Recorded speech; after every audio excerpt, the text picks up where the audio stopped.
Good morning. कल हमने क्या देखा था? oogenesis, फीमेल गेमेट का बनने वाली प्रोसेस, फीमेल गेमेटोजेनेसिस देखा था।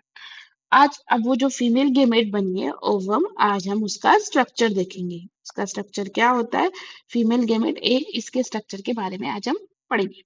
क्या होता है ओवम? फीमेल रिप्रोडक्टिव सेल होती है, capable of being fertilization, fertilized by sperm, मतलब इसमें इतनी कैपेसिटी होती है कि ये स्पर्म से फर्टिलाइज्ड होता है। इसको क्या बोलते हैं? हम oocyte भी बोलते हैं। क्या बोलते हैं? oocyte भी बोलते हैं। इसका स्ट्रक्चर देखते हैं। सबसे आउटर लेयर इसमें होती है कोरोना रेडिएटा, ये आउटर लेयर ये कोरोना रेडिएटा की है। फिर अंदर वाली जो ब्लू वाली दिख रही है आपको, ये क्या है? जो ना पेलिसुडा लेयर है। फिर ये जो व्हाइटिश जो दिख रहा है, ये है आपकी वाइटिलाइन मेम्ब्रेन होती है। अंदर इसमें न्यूक्लियस होता है जिसमें हैप्लोइड हैप्लोइड क्रोमोसोम होते हैं, मेटरनल मदर के हैप्लोइड क्रोमोसोम होते हैं। और साइटोप्लाज्म होता है। साइटोप्लाज्म किसके लिए? आफ्टर फर्टिलाइजेशन जायगोट को नरिशमेंट देने के लिए इसके पास साइटोप्लाज्म होता है, क्योंकि स्पर्म के पास इतना साइटोप्लाज्म होता नहीं है। तो नरिशमेंट कौन करेगा? ओवम ही करेगा, इसलिए साइटोप्लाज्म प्रेजेंट होता है। अब एक एक स्ट्रक्चर को देखते हैं। जो जोना पेलिशुडा लेयर है, जो आपको स्काई ब्लू कलर की दिख रही है, ये क्या होती है? ग्लाइकोप्रोटीन लेयर होती है। कौन सी लेयर होती है? ग्लाइकोप्रोटीन लेयर होती है। किसको सराउंडिंग करती है? ओव्यूम को सराउंडिंग करती है। क्या काम करती है ये? पोलीस्पर्मी को रोकती है। क्या करती है? पोलीस्पर्मी, मतलब पोली का मतलब बहुत सारे, स्पर्मी मीन्स बहुत सारे स्पर्म का फर्टिलाइजेशन होना, उसको रोकती है ये। कैसे रोकती है? कि ये ना स्पर्म में क्या होता है, मैंने क्या बोला था, उसके हेड पे होता है एक क्रोमोसोम। एक क्रोमोसोम में क्या होता है? हाइल्यूरोडिनेज एग्जाम होता है या एंजाइम होता है, या फिर एक्रोसिन एंजाइम होता है। उसका काम क्या होता है? पेनिट्रेट करने का, मतलब वो क्या करता है? इसको डिसोल्व कर देता है, जो ना पेलिसोडा लेयर को डिसोल्व करेगा और स्पर्म को यहाँ से अंदर एंट्री दे देगा। अब मान लो एक रास्ते से यहाँ पे डिजोल्व होके अंदर एंट्री हो गई, तो पहली सुडा लेयर बोलेगी भाई अब एक को एंट्री हो गई, अब मैं किसी को भी नहीं दूंगी। तो ये क्या हो जाती है? हार्ड हो जाती है। क्या हो जाती है? हार्ड हो जाती है। हार्ड होती है तो यहाँ पर कोई फिर दूसरा स्पर्म अंदर एंटर नहीं कर पाता। इसीलिए एक टाइम पे एक ही स्पर्म एंटर हो पाएगा, पॉलीस्पर्मी नहीं हो पाएगी। उसको कौन रोकती है? जोना पेलिसुडा लेयर रोकती है। फिर देखते हैं कोरोना रेडिएटा। कोरोना रेडिएटा ये भी आउटर लेयर रहती है फोलिकुलर सेल की। ये फोलिकुलर सेल की आउटर लेयर है, ये आपको दिख रहे हैं सारे। जो स्काई ब्लू थी वो थी जोना पेलिसुडा, और ये जो फोलिकल्स दिख रहे हैं ये है कोरोना रेडिएटा। ये क्या काम करती है? नरिशमेंट प्रोवाइड करवाती है। क्या करती है ये?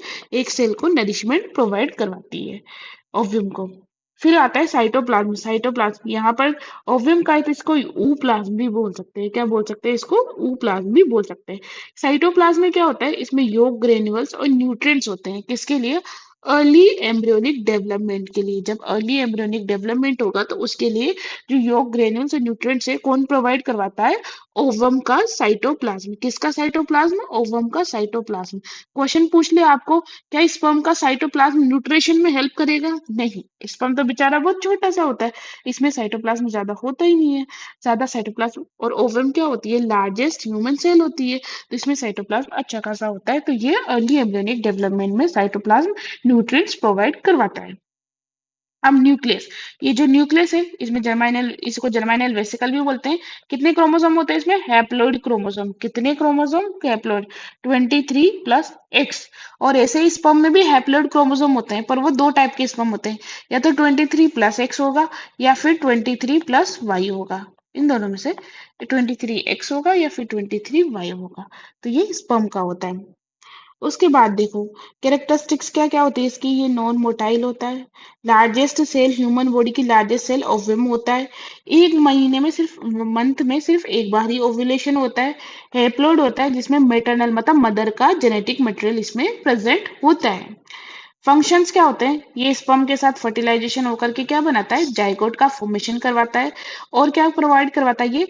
अर्ली में cytoplasmic nutrients for early development, मतलब फीटल डेवलपमेंट के लिए, एम्ब्रियो डेवलपमेंट के लिए साइटोप्लाज्म कौन प्रोवाइड करवाता है? ओव्यूम प्रोवाइड करवाता है। तो फीचर्स देखते थे स्पर्म और ओव्यूम के बीच का। देखो स्पर्म एक्स वाला भी हो सकता है, वाई वाला भी हो सकता है, पर ओव्यूम हमेशा एक्स वाला ही रहता है। मतलब उसमें जो सेक्स क्रोमोसोम जो रहते हैं स्पर्म में, एक्स भी होता है वाई भी होता है। और फीमेल ओवम में एक ही होता है। साइज, स्पर्म जो रहता है बहुत ही छोटा सा साइज का होता है, ये इतना छोटा साइज, वेरी स्मॉल साइज होती है, 50 से 60 माइक्रोमीटर वाला। जबकि ओवम क्या है, लार्जेस्ट सेल है, ह्यूमन बॉडी की लार्जेस्ट सेल है, 0.1 से 0.2 mm होता है, ये लार्जेस्ट सेल होती है। इसीलिए साइटोप्लाज्म प्रोवाइड करवाता है। मोटिलिटी की बात करें तो स्पर्म में मोटाइल होता है, ये फ्लेजिलम प्रेजेंट होते हैं, और ओव्यूम नॉन मोटाइल होता है, स्पर्म को चल करके ओव्यूम के पास आना पड़ता है। साइटोप्लाज्म इसके पास मिनिमल होता है स्पर्म के पास, और ओव्यूम के पास अबंडेंट होता है, इसमें योग ग्रेन्यूल्स वगैरह होते हैं, तो अर्ली एम्ब्रियोनिक डेवलपमेंट में यही पार्टिसिपेट करवाता है। लाइफ स्पान कितना होता है स्पर्म का, ये 3 से 5 दिन तक रहता है फीमेल ट्रैक्ट में। कितने दिन तक, 3 से 5 दिन तक रहता है फीमेल ट्रैक्ट में। और पर ओवम का कितना होता है, 12 से 24 आवर पोस्ट ओव्यूलेशन, मतलब ओव्यूलेशन के बाद सिर्फ वो 12 से 24 घंटे के बीच तक रहता है। 12 से 24 घंटे के बीच में वो क्या करता है, वेट करता है कि कब आए, स्पर्म आ जाए, और अगर नहीं आता है तो फिर वो डीजनरेट होना शुरू हो जाता है। ये इसका जो प्रोडक्शन है, स्पर्म जो रहते हैं ये कंटिन्यू पूरी लाइफ भर कंटिन्यू इनकी स्पर्मेटोजेनेसिस चलती रहती है। ओव्यूम का क्या होता है, मंथली ओव्यूलेशन होता है, मतलब एक मेच्योर प्राइमरी oocyte है, वो मेच्योर होकर के फिर ग्राफिन फॉलिकल में, secondary graphene follicle, tertiary follicle, maturation follicle, तो 1 महीना लग जाता है। तो मंथ में एक बार ओव्यूलेशन होता है, और इसकी कंटिन्यूस प्रोसेस चलती रहती है। तो ये था हमारा ओव्यूम का स्ट्रक्चर। एक बार दोबारा से देख लेते हैं। इसमें जो रहती है, और सबसे आउटर लेयर जो रहती है वो रहती है कोरोना रेडिएटा। ये जो आपको फॉलिकल दिख रही है कोरोना रेडिएटा के, स्काई ब्लू कलर की हमारे पास रहती है जोना पेरिशोडा लेयर होती है, जो पोलिस्पर्मी को रोकती है।